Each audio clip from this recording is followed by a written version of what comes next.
I'm going to mess your whole week up. Another reason why I was late to work on Monday was my dang door latch would not close. I thought there was ice in the door latch. It's got so cold, like it got jammed up. So I'd take a screwdriver and knock that hook back up. Dude, I was getting so mad. Hey guys, I'm Josh Brown. And I'm Jordan Stevens. And you're watching the Cars and Health Bars podcast. Let's get right into the episode. Hey, what's going on, guys? Welcome to Cars and Health Bars. Today is January 30th, 2026. Big thanks to our sponsors, Chemical Guys, Steel Series, CJ Pony Parts, Blackout Coffee, Badass Extension Cords, and Speedway Motors for sponsoring this episode of the podcast. I've got your random gaming fact for you, coming at you with a Call of Duty fact. World at War, Nazi zombies were never supposed to exist. It was built by a tiny Treyarch team after hours, basically as a joke for beating the campaign. No budget, no market plan, no future in mind. Comment if you didn't know that. I did not. I actually didn't know that one. Which I think if you're a big Zombies fan, right, you in the lore, you know. Yeah. That's it's funny too because they kind of continued to do that with like Black Ops 3, being able to play the whole campaign with zombies instead of enemies. Like that's really cool. Yeah, I thought it was cool because like you beat the game, right? And like this is like 12-year-old me beats, maybe not even 12, like 10-year-old me beats World at War, and then I'm like, what is going on here, bro? Scaring me. Yeah, Wasn't ready. Yeah. That just sounds like something, you know, Call of Duty wasn't quite the franchise it was today back at World at War. So it's just like, it's so believable that there was just some ragtag group, like after hour employees, just like making something happen. That was it just like sounds like something. It was the second new gen Call of Duty, you know, with like create a class and perks and kill streaks, which you couldn't have customized them. But yeah, World at War was a banger. Especially the campaign, man. Classic, dude. It's still like, you know, we talk about like games not standing up to like today's standards, man. That's easy to slip into, man. Yeah, like I think I could go replay that campaign like 2 or 3 times and not get bored of it, dude. It is. I think it might be my favorite of all time. I ain't even exaggerating. That or Black Ops 1.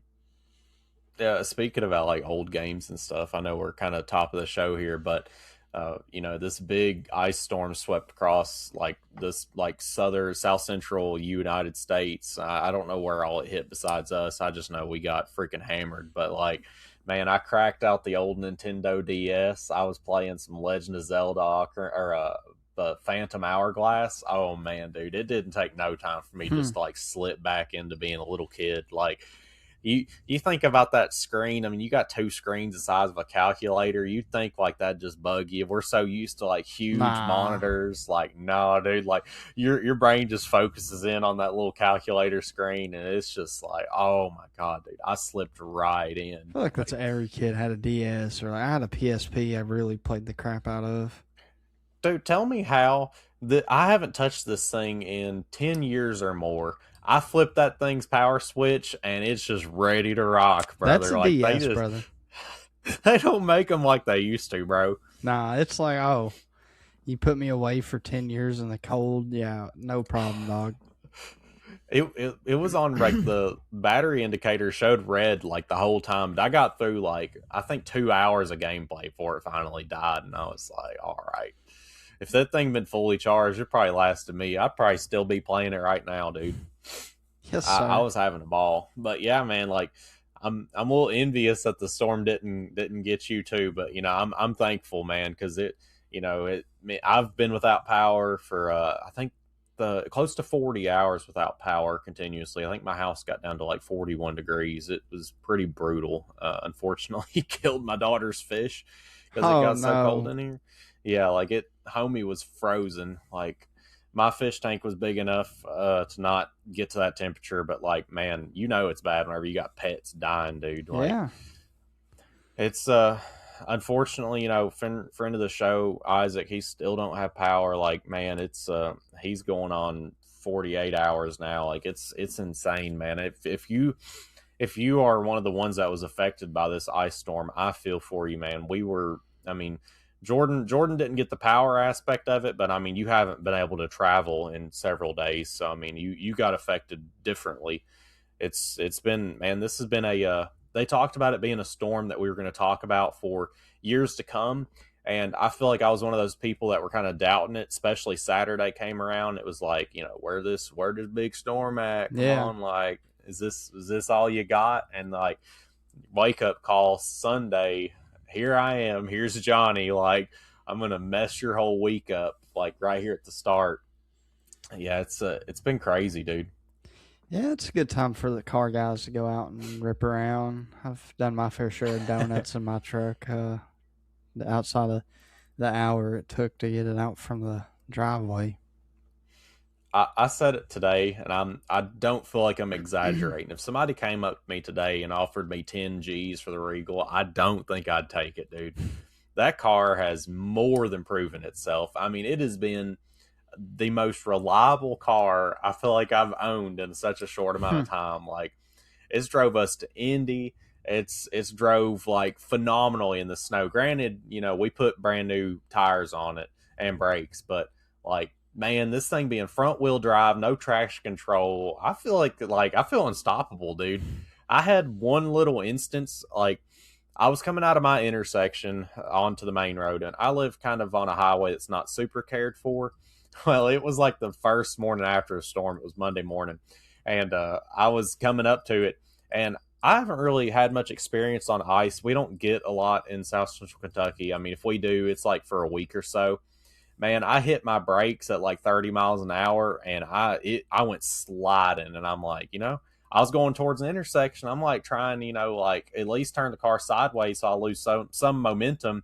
Well, that ended up making me do a 180, and it spit me back out the opposite direction where I came from. I'm like, all right, I'm just gonna go back to a parking lot and try her again, just a little slower. And sure enough, it made it. I mean, that's the only issue I've had, and I've been driving in it. I've drove in it every single day. Yeah, even Sunday. I just didn't get on the road Sunday. I was kind of in my yard just getting a feel for it. But man, I'm impressed. Front wheel drives, like that's where it's at. Oh, If you don't for have all sure. wheel, of course. But if you got a rear wheel drive truck that doesn't have 4 wheel drive, you might as well like just that thing is I useless got in this her kind out. of weather. Yeah, that's right. Yours is 4 wheel drive. I was Man, underpowered. I got a coworker with a it's not a brand new, but it's like a 17 Colorado rear wheel drive. Oh my god, dude, that thing didn't stand a chance. That thing gets stuck in a like mud hole. I got some wood in the bed. Load her I, down. so you today was your first day getting out, huh? Yeah, yeah, it was. I mean, I drove Saturday. I worked, and we took the golf carts out at work after everything was done and played in them in the snow. Yeah. I played And in the this is truck, but yeah, I just stayed home. I ain't trying to get nothing broke or damaged. yeah, it's very risky. I mean, my day job unfortunately didn't have any man, I, that they're just crazy. They're crazy out there, man. But yeah, I did go to work. It was a good time, but if I would say if you're one of those people, Brian Kimball said it best. If you're one of those people that is asking how the road is, you probably just shouldn't be on the road. If you're already skeptical of the road condition, then I just don't know. I mean, how do you feel about that? If you want to get out, you'll get out. You know, That's fair. Yeah. Is it me being a bad driver or me being like I pre-planning, but like in my mind the whole time I'm driving I'm like if I go off the road, I think this is an okay spot to go off. Or I feel like I'm constantly planning which side of the road would be the best spot to go off if I'm gonna go off. nah, you gotta have confidence, Bubba. You just go full speed at that corner. Oh my god, No backup plan. This is the plan. that's man. It's so crazy because like Brian Kimball was just ripping the 1,000 horsepower Camaro this whole time, dude. He was that just goes to show he is a seasoned professional in this kind of Good. We need more like people like that. I was out in my Camaro every year when it snowed. Ain't stopped yeah me. yeah you ain't wrong. Let's get into some cars topics here. So while we were gone on our little hiatus, we missed last week. Just had too much going on. But last week we had some crazy news, man. The Corvette Grand Sport was like, I think it's been rumored, but I feel like it's safe to say it's almost gonna happen. The Grand Sport, I feel like, is the final package that Corvette has yet to unveil. But from what it sounds like, we're going to be getting a traditional GM 6 Gen V8 paired with a 6 speed, 6 or 7 speed. We don't know, but we do know it's going to be a manual Tremec transmission. So we're starting to see some root GM powertrain in this Corvette. And man, what do you think about it being a mid-engine setup with that sort of powertrain? Yeah, I mean, I don't know exactly how they're. I mean, I do, but I don't. Right? It's going to be similar to any Ferrari or most rear engine, performance oriented cars. It's going to have some kind of transaxle back there, but will be kind of interesting to see the clutch, and I don't know. I mean, what do you think it's going to handle out the box? You think the clutch is going to be rated for much power? I don't know. I mean, could they put one that holds up to like, oh, I want to throw a supercharger on my car, So, Right. I mean, I'm sure the trans will hold the power. It's just what about the clutch? Because that's something that I've seen with the S650s with the MT82. Mm-hmm. If we throw a Roush charger on them, they do not hold up. They smoke the clutches. Yeah. So I do like the idea. From what we've heard too, is the V8 that's going to be in it is going to be a 409 cubic inch, which is a 6.7. So that's exciting to see. No talk of power adders yet, but I mean, man, what's to hate about a decently big cubic inch V8 naturally aspirated? I yeah, mean, that that's thing's always been the grand sport. Is the good V8, which that displacement is like, what are they doing to get that displacement? Is this like board and stroke deal? it's probably stroked. I don't know about board. I mean, Yeah, what block could they be taking to 6.7? It's true. probably not a 6.6. So is it a Yeah, 6.2 that we're? I guess a 6.2, but I think a base 6.2 with a 4-inch crank is a 6.8. So I'm not sure how they're getting that. either way. Well, was the C7 Grand Sport was the 7 liter, wasn't it? No, No. 6.2. Okay. 7-liter What? was Z06 on the Okay. C6, Yeah, that's right. and then Fitchin Z28. That's the only two cars for that. The Yeah, I Grand got the Sport 7 liter. wasn't in the C5. It was in the C4. It wasn't nothing like crazy special. It's kind of a package you didn't see until the C6. And I don't know about you, but I never see a lot of those. So yeah, I'm a Grand Sport fan though when it comes to the C7. Like it's almost the Z06. It's so close, but it ain't. Yeah, But it's a we're good jumping. start. We're jumping a lot of cubes too because what's the engine that's in the C8 now is a 5.5 liter, isn't it? The base model is a 5.5 liter. 6.2. So Oh, is it a 6.2? And I thought the supercharged version was, or the turbo version was a five yeah, that's five. the Z06 engine. But this is going to Yeah, be probably a 6.2 block if I had to imagine, unless they're a doing six. something we Okay, haven't seen. man, that thing with a nasty cam, that's gonna be a fun car, dude. Yeah, that's exactly what I was thinking. Is like just a cam C6, C8 Grand Sport. I don't know what else you need. I mean, the car's already going to handle so well. You gotta love how like just free willy GM is going with this Corvette. Like, man, they've like it wasn't enough for them to go rear engine, flip the script, and then they go with the turbos, the twin turbos, and then they go with the ZR1 or the E-Ray with the dual engine, the electric and the gas engine, and now we're seeing a big cubic inch V8 traditional. Like, I feel like this is the one thing that the Corvette enthusiast was like crying about was like they don't like the flat plane V8. It's not what they're used to. Now they're getting their market settled because they're getting their traditional V8 and they're getting their stick in one package. I feel like there's going to be a lot of base model C8s getting ready to hit the market whenever this Grand Sport hits. Maybe. I mean, I think a baseball C8 is still a good car. You got 6.2, LT2. It's a great performer. All it needs is a little work. So, Yeah, maybe keep your eyes out on that if you want to enter that market, it might be a good time. I will say it's going to be hard to dethrone a C6 and C7 for me, but I will say the C8 is kind of growing on me a little bit, especially the ZR1 with the big wing. That car looks great with a big wing. Yeah, I mean, the C8 platform is going to be hard to beat, you know. I mean, Yeah, for the price to performance. yeah, Like for sure. like you can go get a GT 500 or 350, and I don't know about 350 being as close, but the 500 would definitely hurt a stock C8, but it's still such a great price to performance ratio. I don't think it would be, as cheap as they are, I don't feel like they're bad buys. So people not liking the C8s kind of blows my mind. Yeah, I feel like a lot of it just has to do with the growing pains of them changing the platform so heavily with going rear engine. Plus, I mean, we'd be lying to say that they didn't kind of take on a foreign look as far as the body goes, because I mean, it definitely resembles more of a foreign car than a traditional Corvette would. Yeah, the only disgrunt I could see people having with it is working on it yourself is definitely not as Oh, easy as of a front engine, right? I mean, 1000%. accessing stuff. I don't, I haven't got to put my hands on one, but it doesn't look like awful to do some things. But then I've seen engine coolant temp sensor takes like 12 hours, according to the book, on What? one. It's like, brother, that's something that could go out on any car. So, it's Yeah, like, if you're not mechanically inclined, that's the price of maintenance on that car is definitely higher than previous Corvettes, is the only thing. yeah.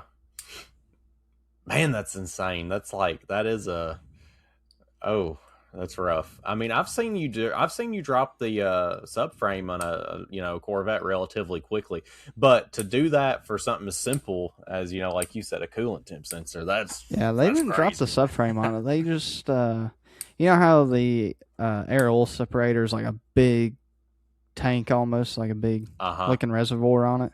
You got to take it off and take some heat shielding by the firewall loose, and it looks like a pain, brother. It looks Yeah, a very lot of difficult. digging for a simple part. Yeah, it looks like just not a fun time. Yeah. Speaking on new stuff, I want to know what you think about, we knew that GM was getting approved for the 6th gen small block. We talked about it about a year ago whenever we first found out.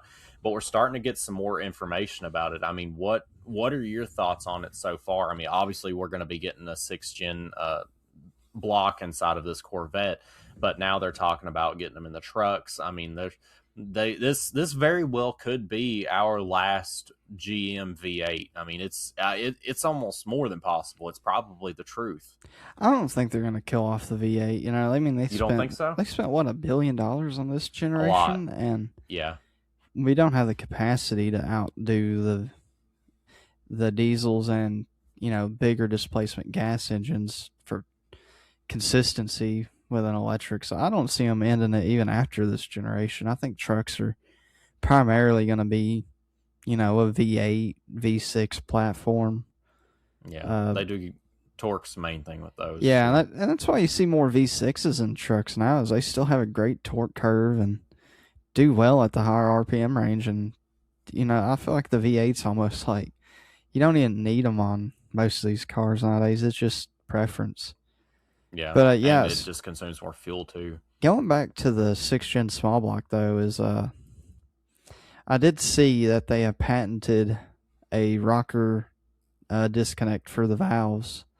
Yeah. So pretty much just like Ford with the Gen 4 5.0. And I, working at a dealer, I can say I've seen zero failures out of that setup from Ford. Good. I don't think GM's going to have many issues with this. I mean, surely they have dialed in their cylinder deactivation or whatever they want to You would call it. think, dude, after the first round in like 2012 through 14, with as much problem as they had with AFM and DOD, man, you'd think they'd have her dialed in this time around, because that was insane. I feel like every GM was just, I mean, it was like the 4L60 all over again. It was just like, it's not a matter of when, it's not a matter of if, it's a matter of when. Yeah, I mean, I think it depends on how lucky you are halfway. Like some trucks I've seen go Yeah. 200,000, no AFM issues, and then You got some dude with a Camaro at 60K needing lifters. It's like, brother, I don't know what's better. I mean, the lifter going out early just means you put a cam in it. So be grateful Hmm. for that. Yeah.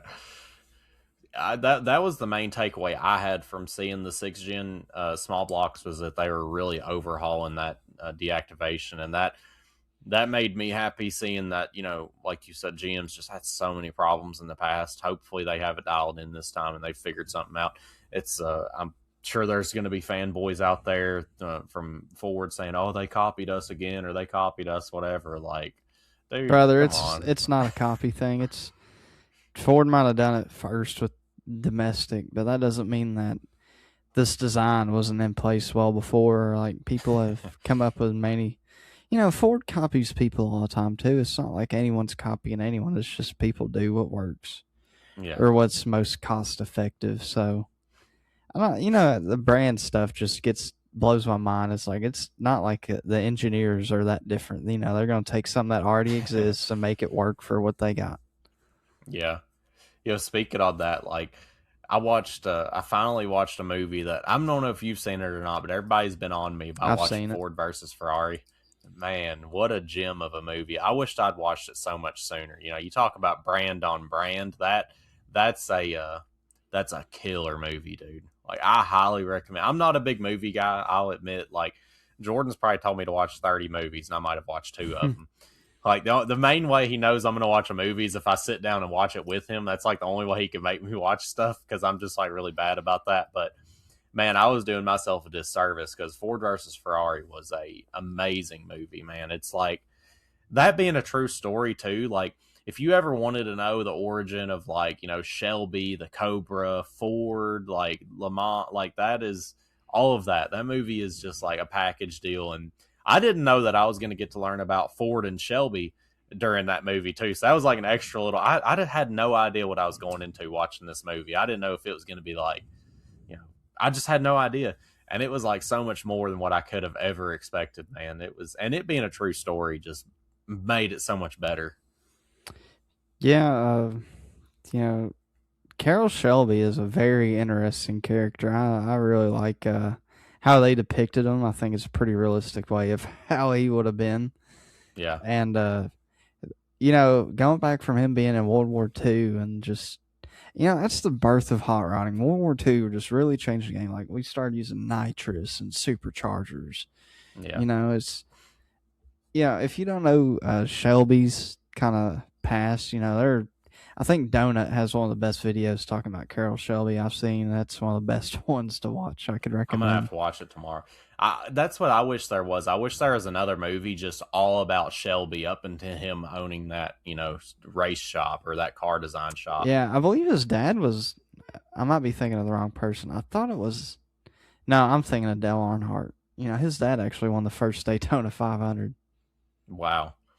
Dude, I had to look it up too because in that movie, I won't spoil it, but like somebody has an unfortunate event, and I had to look that up, and like it actually happened, like the exact same way they had it in the movie. I was like, dude, whoa, it's like insane, man. Like I can't recommend that enough. If you're sitting around waiting for the gaming topic, like man, this is a car movie through and through, but like you don't have to be like a gearhead to enjoy this movie. Like if you know anything about just like American racing and like just I don't know, like just being American, like it just makes you feel American in the movie because it's like the whole movie is based on like Ford beating Ferrari, like an American down home beating these these old European cars. It's like Yeah. man, get your American blood pumping. How do you not like a Ford GT? How do you not like a Ford GT, man? Like, I just don't know. I felt like, dude, I'm not sure if I told you this or not, but like, another reason why I was late to work on Monday was my dang door latch would not close. Like, I thought there was ice in the door latch. No, it's just like it got so cold, like it got jammed up. So I'd take a screwdriver and knock that hook back up. Mm-hmm. Dude, I was getting so mad. I felt like I was acting like that guy whenever he first starts Le Mans. I was Yeah. like beating on my door with a hammer. I'm like, shut. Hmm. I was getting so mad, dude. I was cold. Like being cold and mad just don't mix. Stuff usually gets broken. Being Anyways, mad don't fix. it don't fix. But yeah, I highly recommend that movie to anybody watching. We're not getting paid by nobody. Just go watch that dang movie. It's on Netflix. One more thing on the cars topic. We were supposed to have a guest this episode. I don't like announcing guests before they actually come on, but I mean, it sounds like it's gonna happen. We were fortunate enough to watch a seminar at PRI about he runs an organization called Get in the Stands. It's huge, great message. I mean, he spreads the message of getting people, spectators into these grassroots racing stands, whether it be circle track, drag racing, autocross, whatever. So I really respect that, man, because we see it all the time: drag strips getting torn down, racetracks getting sold, and it's a great message. And I'm just like, I feel so honored to have him on our show to continue to spread that message and to you guys. And I've got a lot of interesting questions for him. I think he's going to be a great guest to have on. For sure. I mean, I think anyone in our industry can respect trying to have a little more back and forth with the audience too, like your spectators. I think that's something he brought up that I really liked. Yeah, because it's not just about the racers. I mean, it's about the people that are coming and watching. A little bit of interaction with the community goes a long way. I mean, that's how it gets started. Going with your dad, your grandpa, your mom, dad, whoever to a racetrack. I mean, that's how that seed gets planted. Yeah. And that's why I've been on Marketplace looking for junior tracks. I'm just There you go. All right, guys. Well, we're going to throw it to our cars topic. We'll be right back with you after this ad break. I want to thank Blackout Coffee for sponsoring this episode of the Cars and Health Bars podcast. As you know, I work a blue-collar job just like most of you all do, and I need me a cup of joe to get me started first thing in the morning. I always like to hit some of this dark roast, brother. It puts hair on your chest, gets you good and woke up. And hey, if you got a wife like mine that loves some coffee, they've also got flavored coffee options such as jelly donut, salted mocha, cinnamon French toast. Look at the ratings on that, brother. Almost 1,500 5-star reviews. I've been drinking some of that good dark roast to get me started. And hey, they've even got instant coffee. We've all been there running late for work. Grab you one of these and dump it in your water bottle. You got coffee on the go. I want to again thank Blackout Coffee for sponsoring this episode of the podcast. Go on over, support our sponsors, support our troops. Good old America. Get you a cup of Blackout Coffee, brother. Our first sponsor today, of course, you know them, you love them, Chemical Guys. They have the best car care products in the game. Of course, my favorite products here, you got the starter kits. I highly recommend the starter kits to any of our listeners because it is the greatest way to get a bulk amount of products. It's just the best bang for your buck.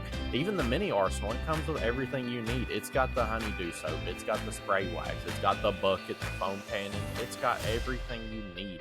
Cars 10 site-wide for 10% off your order. And our next sponsor today is Badass Extension Cords. They've got some of the highest quality extension cords in the game here. Got their outdoor extension cords pulled up. What I really like about them is they have all these customizable colors that you can do, and you can even have unique writing on them to make them say whatever you want to. They've got the 50-foot pro cable with 6 outlets going along the whole entire cord. These cords are some of the highest quality that you have around. You need some of these in your shop. Even the indoor ones, they go all the way up to 100 foot. They go all the way down to 25 foot. Why not pick up a badass extension cord for your shop so you can make sure that you do not lack anything whenever it comes to working on your project? You need that for those power tools. You know you do. That being said, guys, head on over to Badass Extension Cords, pick you up a cord, and use our affiliate link so they know we sent you. I want to thank Speedway Motors for sponsoring the podcast. One of my favorite parts, wiring harness. They have a DIY wiring harness, so if you are not that good at wiring, they have a full kit that is a universal. You just pick what circuit you want. It is as simple as you get it. They have a lot of parts for your older cars. It's hard to beat these deals. Some of the best prices, that's always what I've known them for, is the really good prices, the really good quality. So yeah, guys, hop on over there, see if they've got something for your build, and use our affiliate link so they know that we sent you. And with that being said, guys, let's get right back into the topic. Thank you guys so much for sitting through our ad read. Get you some Blackout Coffee. It is cold out there, fellers. Get yourself warmed up and get you a cup of joe. I know I'll be having mine hopefully next week. So a little bit on that. All right, so our gaming topic, another big news segment here for you all. Xbox developer event happened a couple weeks ago now. I don't know. Like I said, we missed an episode, so my timeline's a little bit off. So we learned a lot about upcoming titles coming to Xbox, and a lot of news was shared. Forza 6 was almost like fully announced. We're getting it sometime in May, and what's really awesome about it is it's going to be day one Game Pass, dude. How exciting is that? Nice. That's gonna have a big community behind it. Yeah, set in Japan, as we all pretty much knew. Gonna have like 500, over 500 cars at launch. Like, I don't know how much Forza usually has. I'm not the biggest Forza guy. I know you are, so you can maybe speak on that a little bit more Definitely than not I 500. can. Definitely not. I'm excited, man. It feels like they're making it sound like the world is just going to be ginormous. Like, you're going to be able to explore like not only the cities of like Tokyo, but like also the farm country and out where, you kind of, it was kind of reminiscent of like the Dragon, like all those like bendy curves and the cherry blossom trees. Yeah, sounds like a Forza game for sure. Got some city and urban area, and then you got some country driving too. Yeah, I'm definitely gonna hop on there. I did enjoy what was that last? What's that one that me and you played? Like Horizon. I don't know. Me and you played one that's one of the newer ones, and I'll say I really enjoyed it. But I was so dang late to the game. Like, you done had like crazy cars, and like it's gonna be cool to kind of get in at the ground level, because I've always been kind of late to Forza, so, and I've always been a Need for Speed head, so being able to have access to Forza without having to, like, I've got Game Pass, so it's not free, but I mean, day one, that's pretty exciting. I'm definitely going to have to try it out. I mean, I'd be wasting my money otherwise. I mean, I'm sure people who don't have Game Passes pre-ordered this already. Yeah, I wouldn't be surprised if quite a few people did, since it's the last Forza title or Is it really? Horizon title, I guess. Are they going to go back to not open world? I don't know. I just know they're saying it's the Oh last man, Horizon, that'd be really upsetting. I or at feel like least that's that's what like, I've heard. I don't know if they've been. I thought they announced it.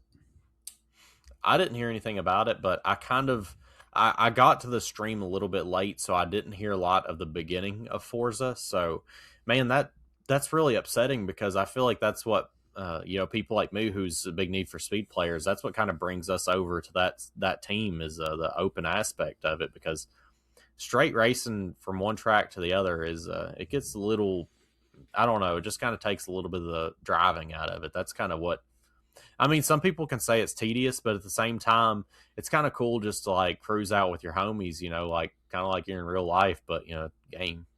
I just be drifting all the time. I remember that specifically. Like, you're like, "Hey, follow me." Like, we're just going up to the top of a mountain so we can drift our way all the way down. I remember that specifically.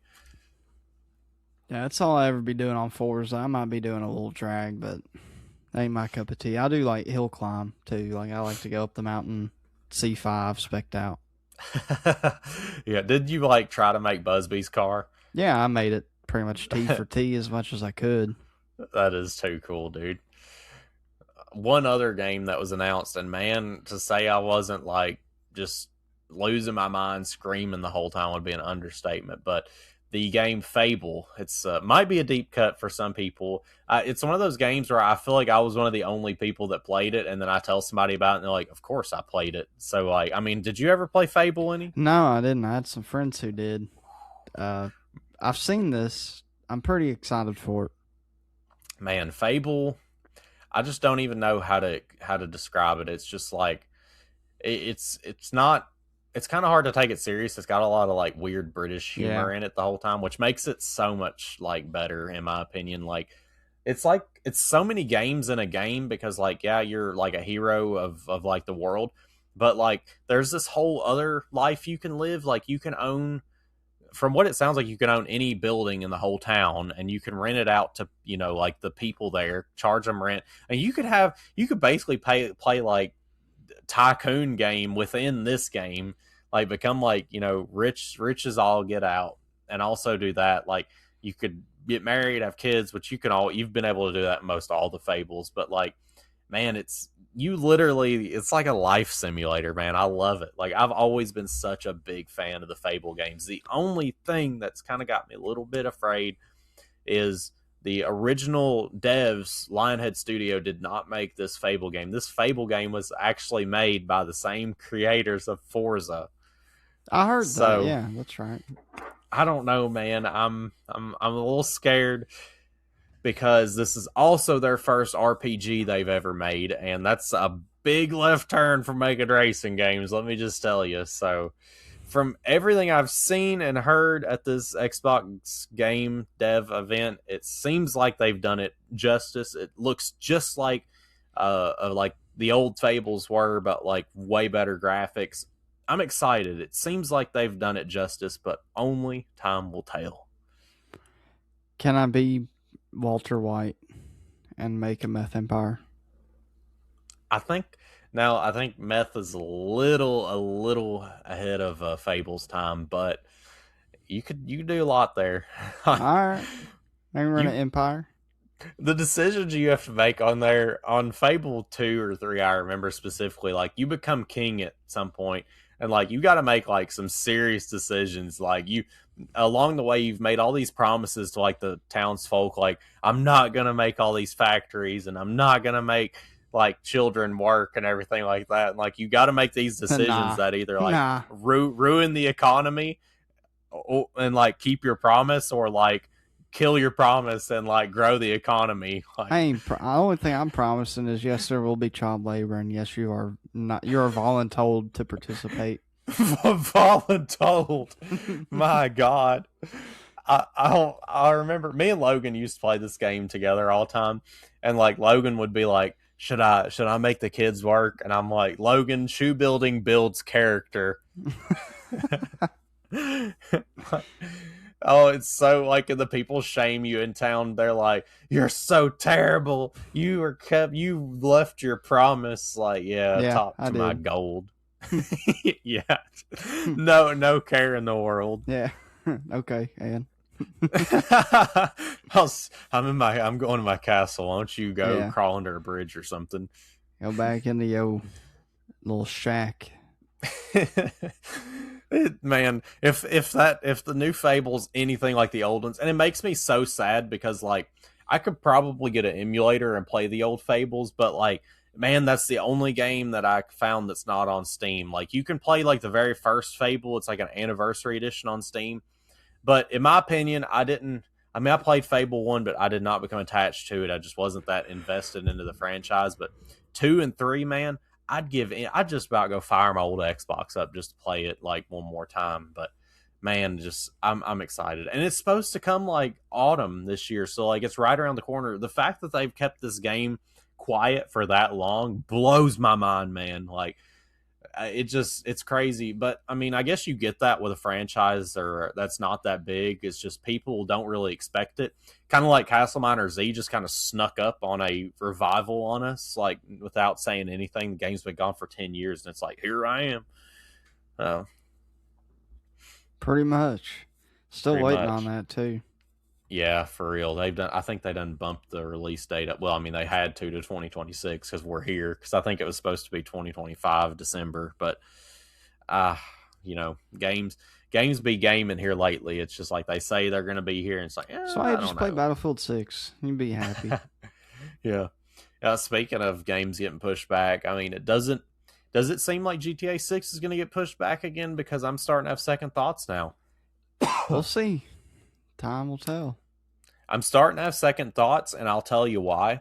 I think they're going to really hide behind the fact that they're going to release it on one platform, and that one platform is going to have so many dang growing pains that they're going to be able to skirt by with letting them kind of do the beta testing on the platform, and then whenever it gets polished enough, they'll put it on PC a year later like they have done in the past.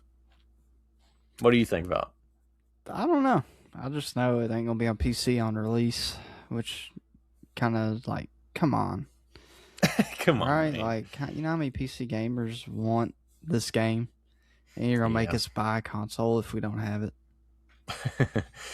Man, I hate that any developer does that now. I mean, it's kind of hard coming from a PC gamer because I mean there are probably hundreds of thousands of games that you console people don't have access to because you don't have Steam. But man, it just sucks that big AAA platforms just like gatekeep like that. Like Well, you said, it's consoles who gatekeep. It's not PC because PC is not limited by anything. right? Yeah, I mean, there's no the developers and licensing is so much easier. I mean, Steam. I'm pretty sure me and you could make a game and put it on Steam We tonight if we can. wanted to. Anyone can. Yeah, like yeah, it seems like I mean that was the big issue 7 Days ran into initially was like the licensing issue. It seems to be such a big deal to get licensing from Microsoft or PlayStation Network, and that just sucks, man. Because there's so many titles out there that you guys are missing out on. There, I mean, there's a wealth of money that indie creators are missing out on by not being able to put their games on, console. Man, that was my favorite thing about Xbox 360 too, was just finding those dumb indie games on the Microsoft Store, man. Those Same were for the Steam. best. Yeah, same for Steam, man. Nothing was better than hopping in some weird game playing as your Xbox avatar. Yeah. I mean, I was thinking about Lunch Lady, dog, when we caught a midnight release Yeah, of dude. it. Like just randomly looking for something to play. That was like so much fun too. The VoIP on that game. Man, it's so good. That was like a gem. Like if you got 3 buddies and y'all want to play a game, get Lunch Lady on Steam. It's like probably $7. Probably. And you catch it on sale, it's probably like $2. It's worth one night of your time. Yeah. At least, like you'll enjoy it. Yeah, it's one of those games that you'll probably just play it 1 or 2 times, but it is worth it. It's worth a good laugh, Oh, absolutely. Man, that's pretty much all we've got. This was just kind of an episode we threw together. It's been pandemonium in both our lives, but we're getting it back on the rails. We're going to be back to our we're back to our normal schedule now, but we're slowly getting back to our normal schedule. I'm going to just go ahead and apologize. I did it on the Snapchat for the lack of social posts. YouTube has been automatic, so whatever is on there is just what I've pre-planned for, a week ahead of time. But like TikTok, I'm sorry, I'm getting back into the swing of things. It's just been like hard to edit clips when you ain't got no power, dude. I was keeping my PC unplugged because there was a time there where my all night last night the power came back on, but every 8 minutes on the dot, just about, the power would cycle. So like it was constantly cycling every 8 minutes. I'm like, dude, that would fry my power supply if it was having to suffer through that. So I'm glad I unplugged my PC. My HVAC unit, on the other hand, we're gonna have to see. She ain't happy. But yeah, guys, thank you so much for tuning in to this episode of the Cars and Health Bars podcast. Be sure to check out our sponsors. Go get you some coffee, get you some computer stuff, treat yourself this tax season. But with that being said, guys, we will catch you in the next one. Brother, what are you still doing here? Check out some of these social medias below me. If you're not following, go change that today.